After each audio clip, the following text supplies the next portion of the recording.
जुनियो लानु त के छ र मरेर जाने हो मरेर जाने हो जीवन यहाँ यो अमर छैन माटोमा मिल्ने हो माटोमा मिल्ने हो एक बारको जुनियो पछि तर जीवन अर्कै छ विश्वास सबैलाई विश्वास गरौँ स्वर्गीय पितालाई स्वर्गीय पितालाई एक बारको जुनियो लानु त के छ मरेर जाने हो जीवन यहाँ यो अमर छैन माटोमा मिल्ने हो माटोमा मिल्ने हो एक बारको जुनियो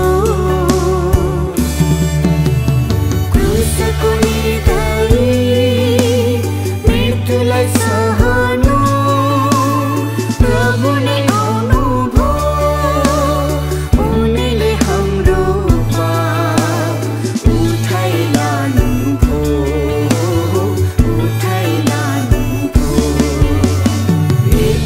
जुनियो लानु त के छ मरेर जाने हो मरेर जाने हो जीवन यहाँ यो अमर छैन माटोमा मिल्ने हो माटोमा मिल्ने हो एक बारको जुनियो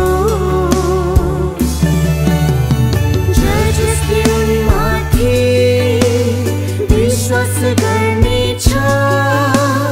नसुने छैन नि पाउने छन् तिनैले अनन्त जीवन अनन्त जीवन एक बारको जुनियो लानु त के छ मरेर जाने हो मरेर जाने हो जीवन यहाँ यो अमर छैन माटोमा मिल्ने हो माटोमा मिल्ने हो एक बारको जुनियो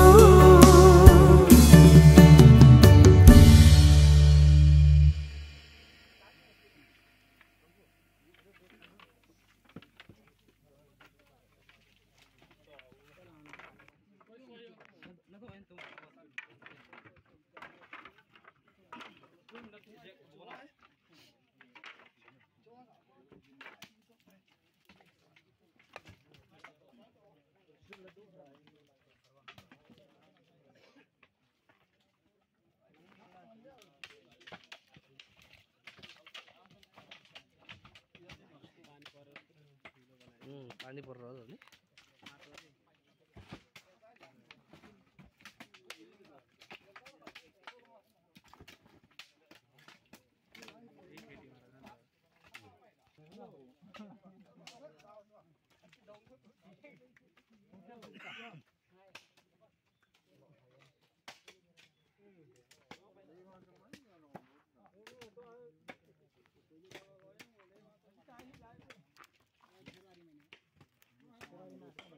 फेब्रुअरीमा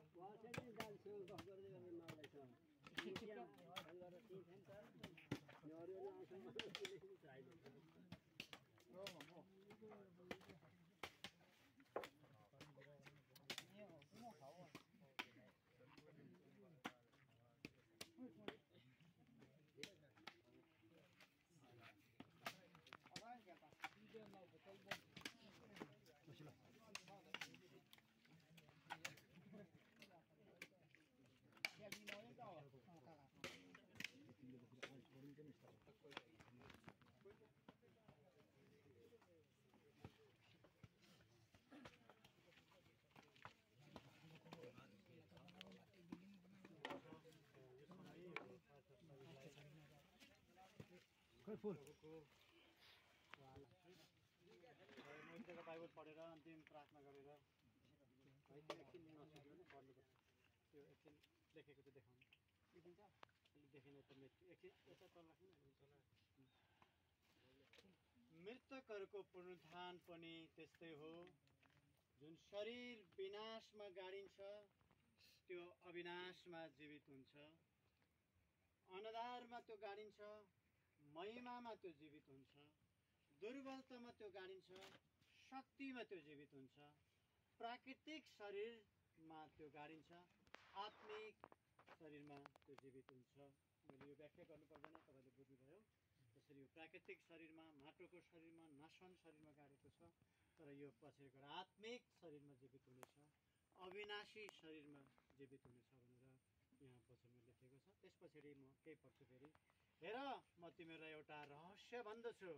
हामी सबै शुद्धैनौँ तर हामी सबैको परिवर्तन हुनेछ एकै क्षणमा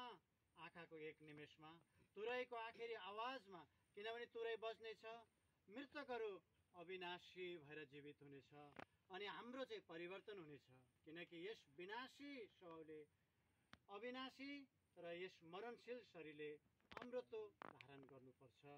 जब विनाशीले अविनाशी र मरणशीलले अमृतो धारण गर्छ तब लेखिएको त्यो वचन पुरा हुनेछ मृत्यु विजयमा निलिएको छ ए मृत्यु तेरो विजय कहाँ ए मृत्यु तेरो खेल कहाँ मृत्युको खेल पाप हो तर पापको शक्ति व्यवस्था हो तर परमेश्वरलाई धन्यवाद होस् जसले हामीलाई हाम्रा प्रभु येशू ख्रिस्टद्वारा विजय दिनुहुन्छ हामीले यहाँ बुझिहाल्यौँ परमेश्वरको वचनमा एउटा रहस्य म तिमीहरूलाई भन्दछु कि हामी सबै प्रभुमा सुतेका छन् एउटा विनाशी रूपमा एउटा माटोको शरीर एउटा प्राकृतिक शरीरमा यहाँ दफनाएको छ तर जब प्रभुको आवाज त्यो तुरैको आवाज सुन्नेछ अनि यो शरीरले के धारण गर्छ महिमित शरीर धारण गर्छ यो प्राकृतिक रूपमा गाडिएको छ तर आत्मिक शरीर धारण गर्नेछ यो अहिले कुहिने मक्किने शरीरको रूपमा हामीले गाडिएको छ तर यो अनन्त महिमित कहिले पनि नबर्नेको रूपमा परिवर्तन भएर भौरी उठ्नेछ भनेर यहाँ वचनमा लेख्नु किनभने त्यो पापले चाहिँ मृत्यु ल्याएको थियो तर ख्रिस्ट येशूको बलिदानले त्यो मृत्युमाथि चाहिँ विजय गरेर हामी विश्वास गर्नेहरूलाई पनि त्यो मृत्युबाट हामीले के दिनुभयो विजयको जीवन दिनुभयो भन्ने चाहिँ उहाँको वचन हो हुन्छ यो छोटो वचनमा सबैलाई आशिष दिउन् भन्न चाहन्छु अब हामी late Shri Meshak Gurung son of pastor Damar Gurung अनि डेट अफ बर्थ 16/3/2022 अनि मृत्युको दिन 26/6/2025 सबैले आशिष दिउँ हामी प्रार्थना गरौँ परमेश्वर पिता हामी यो समय तपाईँलाई धन्यवाद प्रभु यो मेषक गुरुङलाई तपाईँ परमेश्वरले तपाईँको अनन्तको राज्यमा घरमा उठाइ लानु अब उनको आत्मा तपाईँको नियन्त्रणमा छ तपाईँ प्रभुको त्यो आनन्दमा छ हामी विश्वास गर्छौँ तर यो पार्थिव शरीरलाई हामी तपाईँ प्रभुको त्यो तुराईको आवाज सुन्नलाई तपाईँको त्यो आगमनका प्रतीक्षामा प्रभु यो शरीरलाई हामी यहाँ छोडेर जाँदैछौँ जब तपाईँको तुराई बज्नेछ अनि तपाईँको वचन पुरा हुनेछ ए मृत्यु तेरो खेल कहाँ त्यसको खेल पाप हो तर ख्रिस्ट येशूको बलिदान र त्यो शक्तिमा मृत्यु चाहिँ विजयमा यो अथवा यो अमृतो धारण गर्नेछ अविनाशी धारण गर्नेछ आत्मिक शरीर धारण गरेर उठाइ लगेर तपाईँको अनन्तको राज्यमा रहनेछ त्यो दिनसम्मको लागि यो पार्थिव शरीरलाई हामीले राखेको छौँ तपाईँको सुरक्षा यस कब्रस्थानमा रहेकोस् भनेर हामी प्रार्थना गर्छौँ कुनै पनि मानिसहरूले यसमा हानि नोक्सानी गर्न नसकुन् भनेर हामी तपाईँका हातमा धन्यवाद आजको यो दफन कार्यहरू सुरुदेखि अन्तसम्म हामी सबैजनालाई म कमजोरलाई पनि